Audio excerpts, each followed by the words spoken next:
in the house. Give it up for the Bronx Boys, folks. We're going to be chatting to Frank Devine from the club, a Glasgow boy who's living over there, and he's going to give us an insight into both his memories of Billy McNeill and also what it's like following Celtic from afar. I've been lucky enough to be in the Bronx with the boys, and it's quite enjoyable to say the least. Joe Miller's on his way, he's just rang there, he's currently coming in. Joe obviously had spent a number of years during his career with Billy, a very close relationship, sometimes a love-hate relationship when he was playing, but it developed into a great friendship when the career's finished at Celtic. And stay around for Joe because his memories of Billy are amazing and fantastic. And one statue isn't enough for Billy. They're going to build another one. So I'd just like to ask Frank and Eddie from the statue committee to come up, introduce themselves and tell us a little bit about the statues. Give it up for the boys, folks.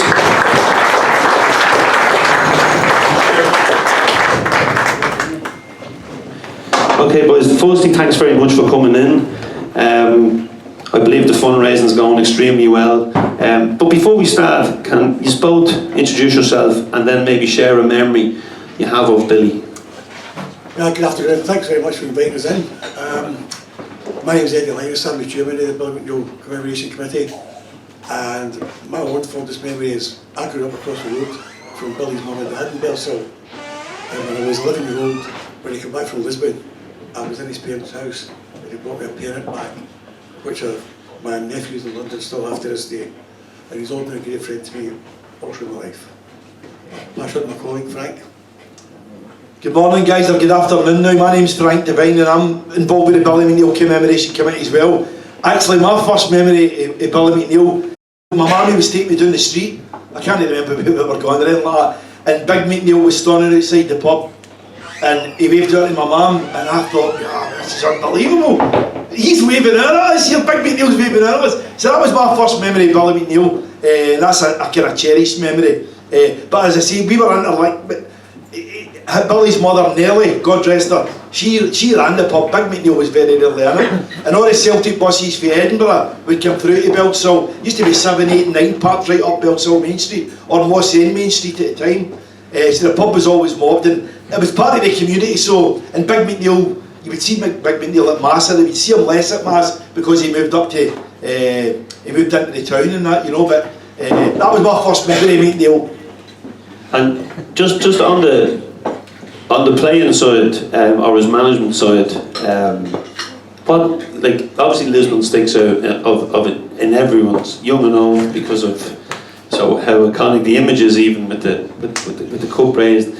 What memories of him as a player or as a manager that stick out for you? I mean, for me personally, and I'm going to kind of stick myself right in here, but the 1988 Centenary Cup final, I get through to Hampden twice. That was the one with Thatcher, wasn't it? I know that they're in care to play Dundee United. So I get horsed out twice for just ridiculous carry on. And me and the boy was we sneak back in again. That's a story about McNeill, but we sneak back in again, and Thatcher was there, I think. If I remember right, we had a big massive triangular standing waving at Thatcher, and we got horsed back out again. So my claim to fame is I get through the pub 3 times at a cup final. And that's my greatest bit, because then the time at Lisbon, we were all young. I'm 59, although I keep telling everybody I'm 49. I've transitioned. Nobody believes you. No, they don't. But so my greatest memory of McNeill, that's probably the greatest memory for me, is the centenary year. You know, that would be my greatest memory, apart from as a wee boy down the main street and actually see, that's Billy McNeill. So what does it mean to be Celtic? How does it feel? Folks, our next guest has travelled all the way from the Bronx in New York. Well, there was a thriving supporters scene. He's also a man that has memories of Billy. So folks, please give it up for Kevin Devine from the Bronx Boys. Before we kick into stuff about Billy and about the Bronx Boys, can you just introduce yourself to the audience? Yeah, sure. My name's Kevin Devine. I'm from Kings Park in Glasgow. I'm currently living in New York. Been there for 16 years now. And I've been a member of Bronx Boys for 16 years since I arrived in 2004. You've seen a lot of changes since 2004. Yeah, a lot. lot here and New York, yeah, especially here. But it's fantastic coming here, but come back to Glasgow, it's a great town. And a great time to be back. So today, absolutely, I'm quite proud to be here because this is our first official trip from the Bronx Bhoys. I know the boys and myself came to the separate times. The day was official, and I'm quite proud of that. It's happening over in New York, what we're doing, and they're all coming here. So I'm really proud of it. And is it hard to keep it going over now? Because obviously there's a turnover of Celtic fans in the area. It's, you know, the diehards will always be there. As Tommy Milne said, they're there and always there. So all the boys here, Brock and Griff, they're all half of them even here today, you know, just now, I don't know where they are. They can turn up at 7 o'clock in the morning to see Celtic, they can't come at 12:30 to come to the podcast, you know.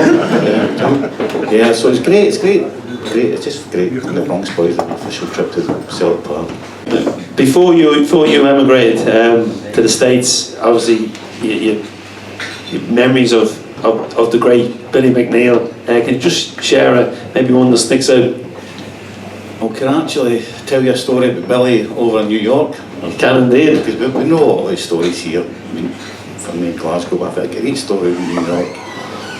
It was 2007. It was the 40th anniversary of the Lisbon Lions in Lisbon. So it was us, Carney Club, the New York Club, the Greenside Club in Queens at the time, and the boys down in Manhattan, #1.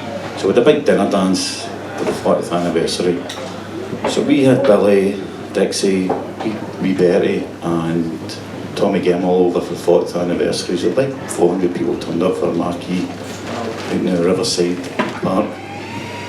So that was a great event in 2007. But the next day, it was a Sunday, and all the boys were supposed to be coming up. So we were all waiting. So they watched the game in the parlour that morning. They were supposed to come up straight after. But the boy who organised the dinner dance, he took them to his bar, and they were drinking there till about 3 hours. So they all turned up 3 hours late to our bar, because we were open at the bar at the time. It was known as the Well, and Big Chazzy, we got them all up to open it, change the name to the Celtic House. So they all turned up at the Celtic House to open the bar. And just even today, I still think we've got 3 Lisbon Lions, and Dixie come up here to the Bronx, opening a bar. I still can't believe it. These legends, real legends, coming up to the Bronx to do this. It's just even kicking the balls in the street. I think there's Billy McNeill kicking the ball in the street to the kids in the street. You know, it's just unbelievable. Like, it's a great time in a way to be a fan abroad as well, because there's so much on social media. You can get the press conferences now, so it's not, the distance from Celtic Park isn't what it was. Yeah, that is true with social media and all. It's easy you can go and watch it on the phone, but the clubs are still there. So if the clubs are still there, people still turn up. That's the main thing, you know. That's the main thing. So just keep on going. Just keep the good work going. That's all we can do. Keep on keeping on. So when if someone goes over from Glasgow or from Ireland, and what's the name of the pub you watch the games in? The Whistling Donkey. And every game shown there. Yeah, every game. But folks, give it up for the Bronx Boys. Okay, folks, I'm back in a few minutes with Joe Miller. We're going to hand it back over to Danny.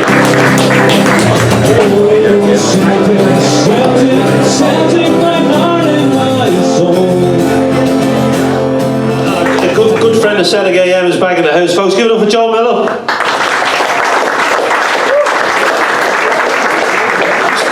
Still looking as young as ever. Him and Simon Donnelly, they never age. Joe, we had the Billy McNeill committee in earlier on. They're obviously very close to getting the funding for the statue. I think they're about 10 grand away, and it's brilliant that's going to be there in his hometown. You grew up very close to the stadium. Your dad had the shop close to the stadium. You can true Celtic boys, but you didn't get picked up by Celtic originally. No, I grew up in the East End, as you say, but I played with St Mary's Boys Club, where Tommy Burns used to come down to the train. Tommy was a lot older than me, But he used to pop in with some of the Celtic players. I remember Johnny Doyle and I think George McCluskey. A couple of them all came down one night to train with us on. John Rice used to have he trained in a college, but we used to run the stairs, and it was a serious workout. But you know, in the East End, it was a tough place, you know, because you had to save a wee bit of energy for training, because as soon as you left the training, once you hit that Gallagher, you had to run like in hell anyway, you know what I mean? Who took you up the road? Well, actually, it was an uncle of mine. I went for a trial one night, and it was an uncle of mine, Baldy Lindsay, his name was, and he was a taxi driver, but he used to be Fergie's chief scout for St Mirren. And the two of them had a massive fallout, as Fergie does, he falls out with everybody. But my uncle hadn't spoken to him for years, and he says, listen, I've got a young nephew, you should take a look at him. But he actually turned up himself, and I was playing for Aberdeen Boys Club up in Castlemilk, and he drove in the car himself, and I remember it down, it was actually chucking it down one day, and he was sitting in his car right at the side of the park, just watching us.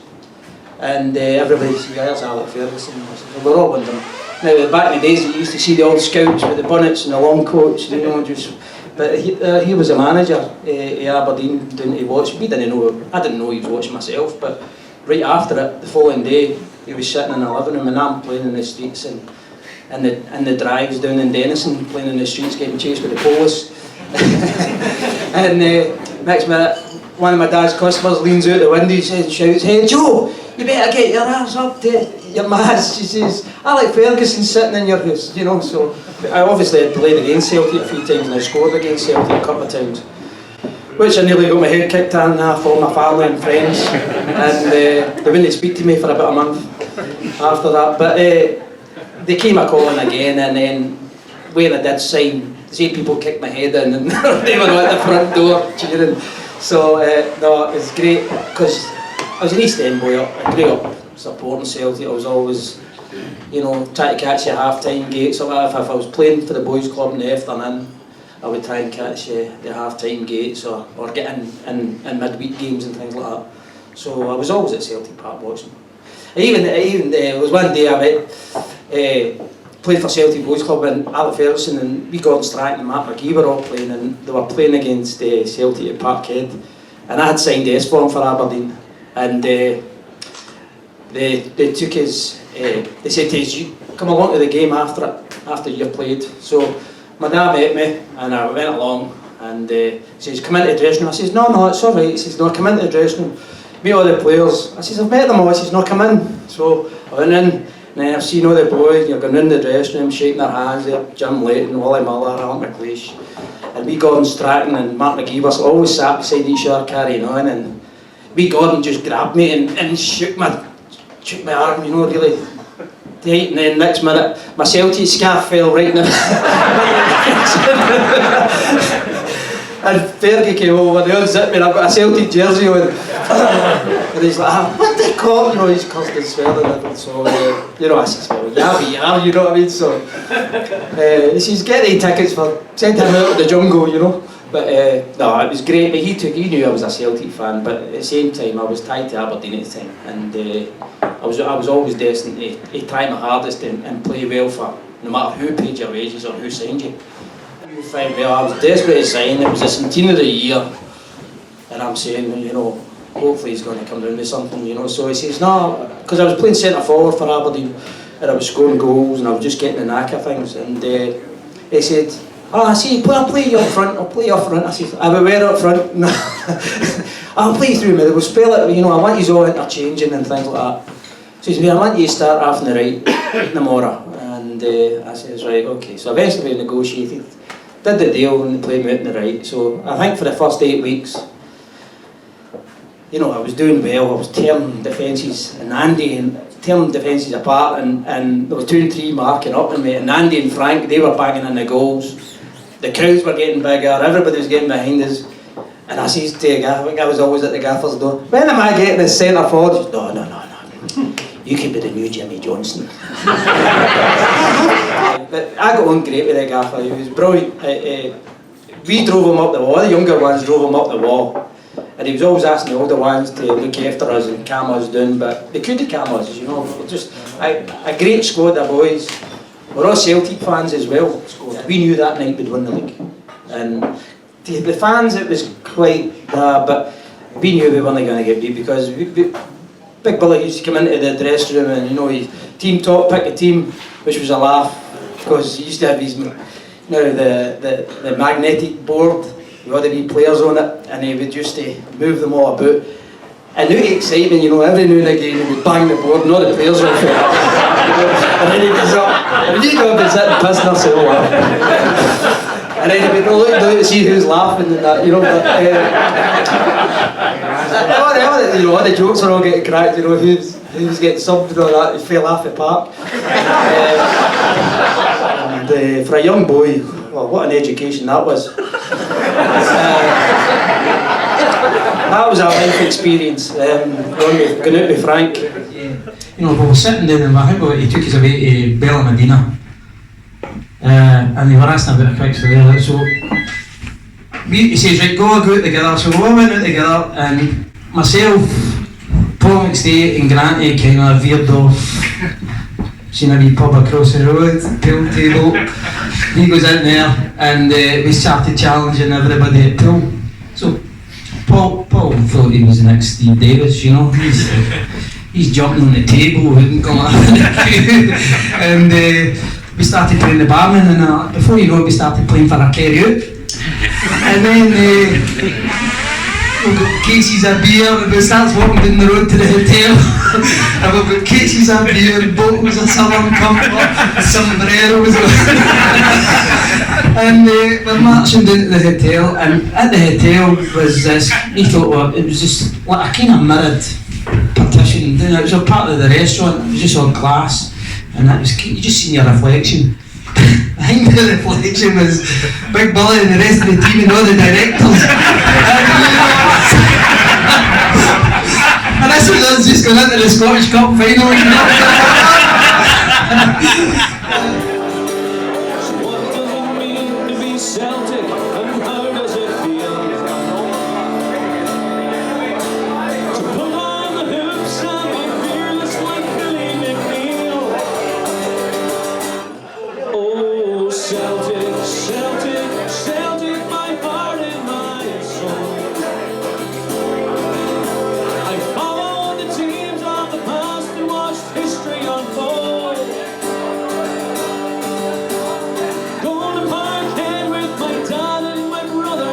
It's true what they say, we're a club like no other. The colours that flow through my veins are all green, white and gold.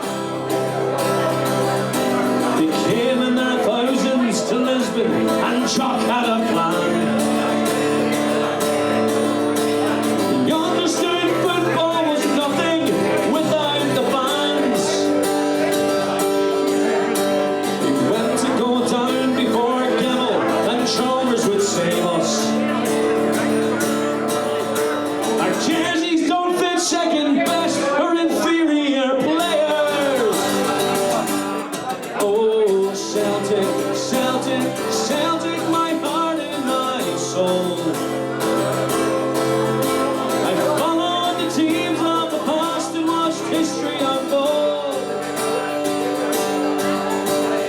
Going to Parkhead with my dad and my brother. It's true what they say, we're a club like no other. The colours that flow through my veins are all green, white and gold. So what does it mean to be Celtic, and how does it feel